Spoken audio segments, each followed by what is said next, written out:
10 years ago, on a Tuesday morning, I conducted a parachute jump at Fort Bragg, North Carolina. It was a routine training jump, like many more I'd done since I became a paratrooper 27 years before. We went down to the airfield early because this is the Army and you always go early. You do some routine refresher training and then you go to put on your parachute. And a buddy helps you and you put on the T-10 parachute and you're very careful now. You put the straps, particularly the leg straps, because they go between your legs. And then you put on your reserve and then you put on your heavy rucksack and then a jump master comes. And he's an experienced NCO in parachute operations. He checks you out, he grabs your adjusting straps, and he tightens everything so that your chest is crushed, your shoulders are crushed down, and of course, he's tightened so your voice goes up a couple octaves as well. Then you sit down and you wait a little while because this is the Army. Then you load the aircraft and then you stand up and you get on and you kind of load lumber to the aircraft like this in a line of people, and you sit down on canvas seats on either side of the aircraft. And you wait a little bit longer, because this is the Air Force teaching the Army how to wait. Then you take off. And it's painful enough now, and I think it's designed this way. It's painful enough so you want to jump. You didn't really want to jump, but you want out. So you get in the aircraft, you're flying along, and at 20 minutes out, these jump masters start giving you commands. They give 20 minutes, that's a time warning. You sit there, okay. Then they give you 10 minutes, and of course you're responding with all of these. That's to boost everybody's confidence, to show that you're not scared. Then they give you, get ready. Then they go, outboard personnel, stand up. If you're an outboard personnel, you stand up. If you're an inboard personnel, stand up. And then you hook up, and you hook up your static line. And at that point, you think, hey, guess what? I'm probably going to jump. There's no way to get out of this at this point. You go through some additional checks, and then they open the door. And this was that Tuesday morning in September, and it was pretty nice outside, so nice air comes flowing in. The jump masters start to check the door, and then when it's time to go, a green light goes, and the jump master goes, go. The first guy goes, and you're just in line, and you just kind of lumber to the door. Jump is a misnomer. You fall. You fall outside the door. You're caught in the slipstream, but the first thing you do is you lock into a tight body position. Head down on your chest, your arms extended, put over your reserve parachute. You do that because 27 years before, an airborne sergeant had taught me to do that. I have no idea whether it makes any difference, but he seemed to make sense. And I wasn't going to test the hypothesis that he'd be wrong. And then you wait for the opening shock for your parachute to open. If you don't get an opening shock, you don't get a parachute, you got a whole new problem set. But typically you do. Typically it opens. And of course, that's if your leg straps aren't set right at that point, you get another little thrill. Boom. So then you look around, you're under a canopy, you say, this is good. Now you prepare for the inevitable. You are going to hit the ground. You cannot delay that much.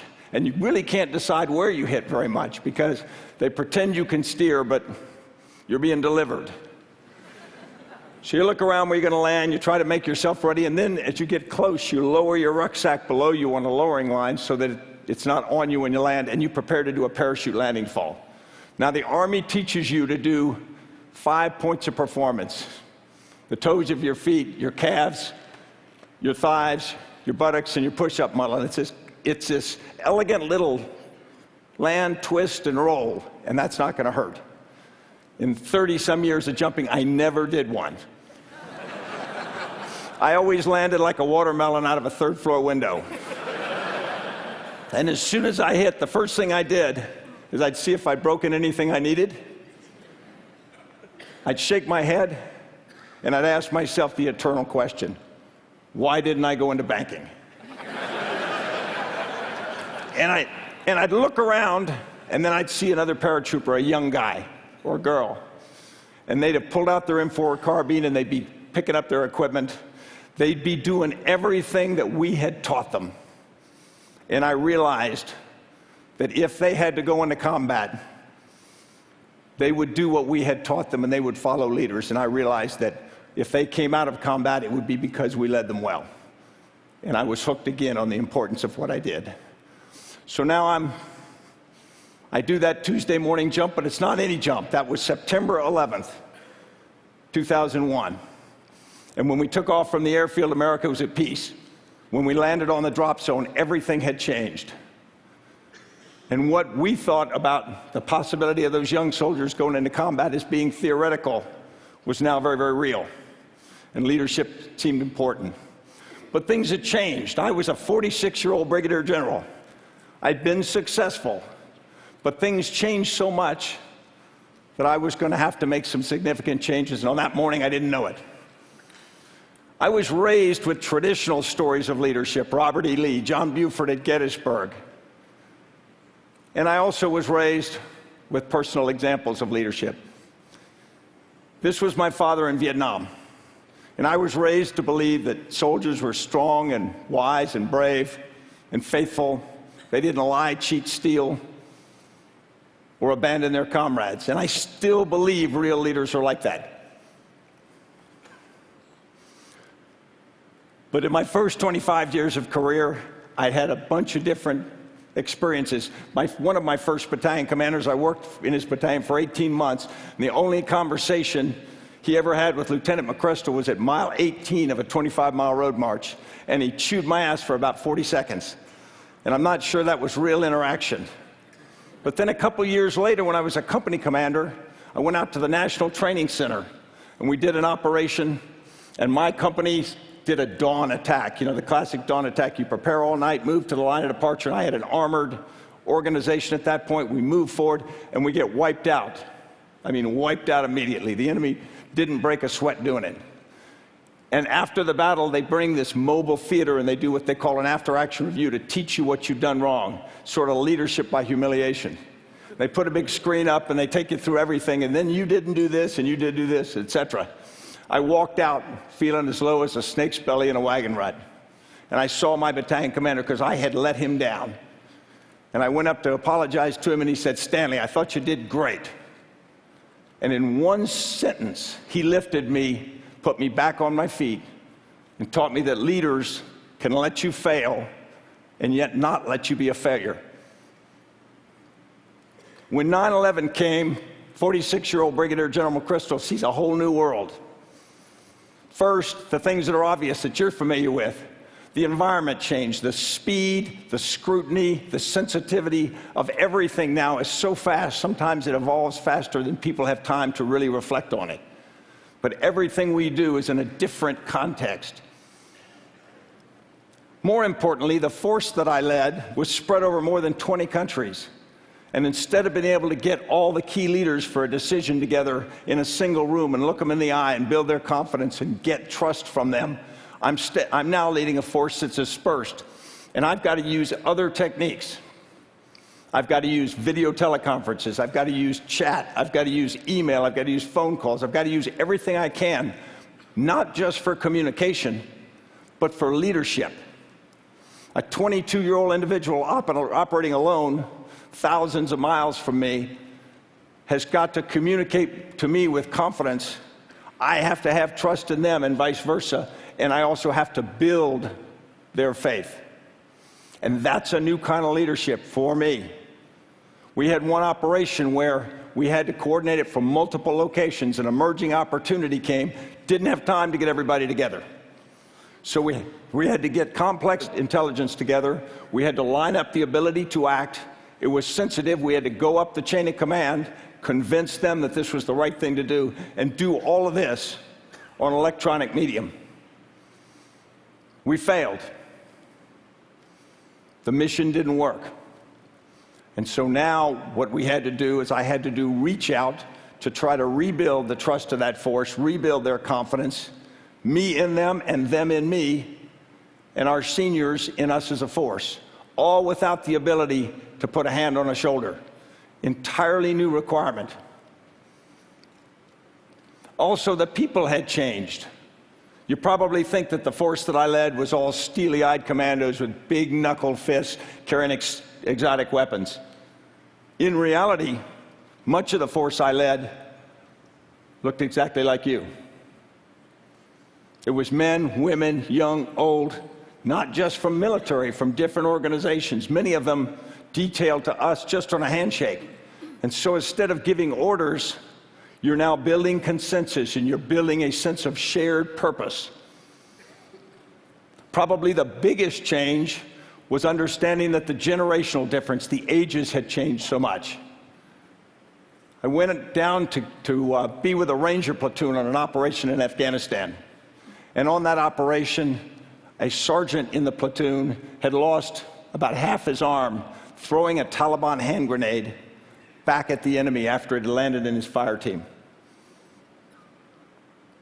We talked about the operation, and then at the end I did what I often do with a force like that. I asked, where were you on 9/11?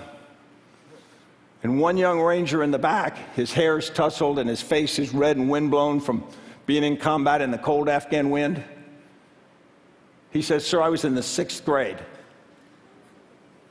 And it reminded me that we're operating a force that must have shared purpose and shared consciousness, and yet he has different experiences, in many cases a different vocabulary, a completely different skill set in terms of digital media than I do and to many of the other senior leaders. And yet we need to have that shared sense.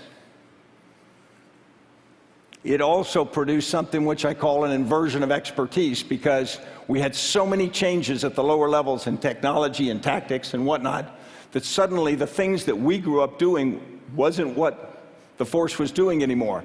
So how does a leader stay credible and legitimate when they haven't done what the people you're leading are doing?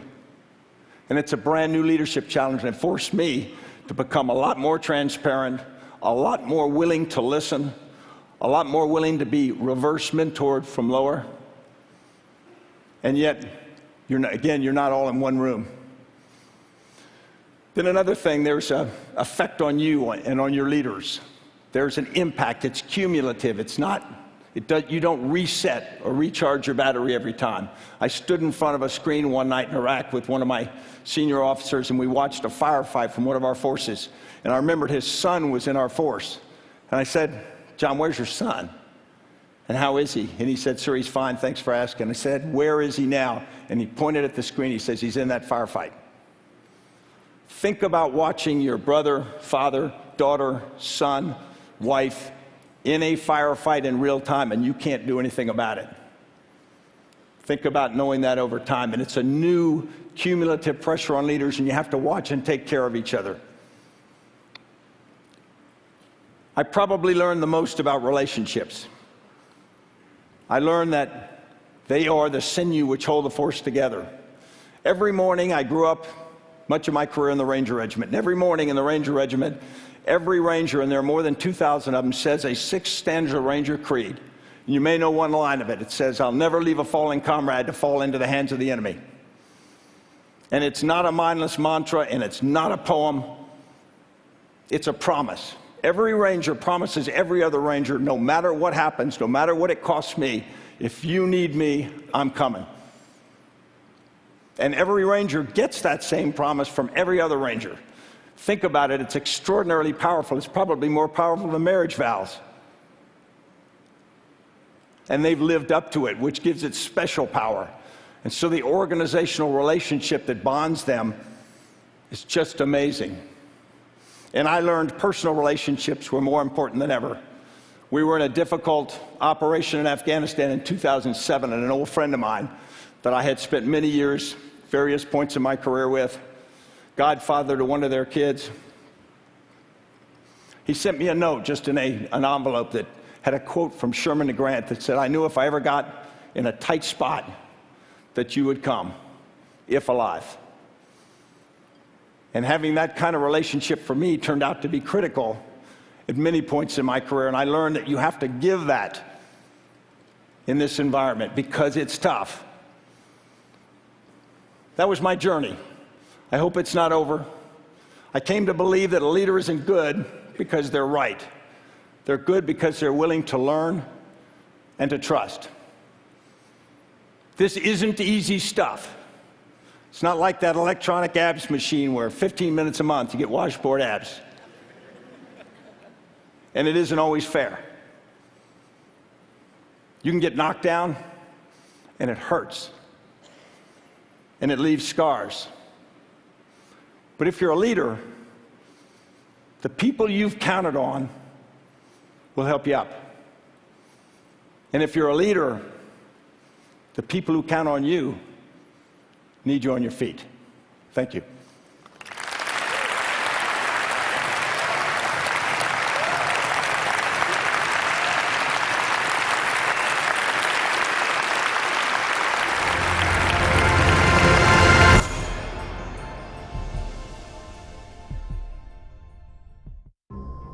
Flatbed seats are becoming standard.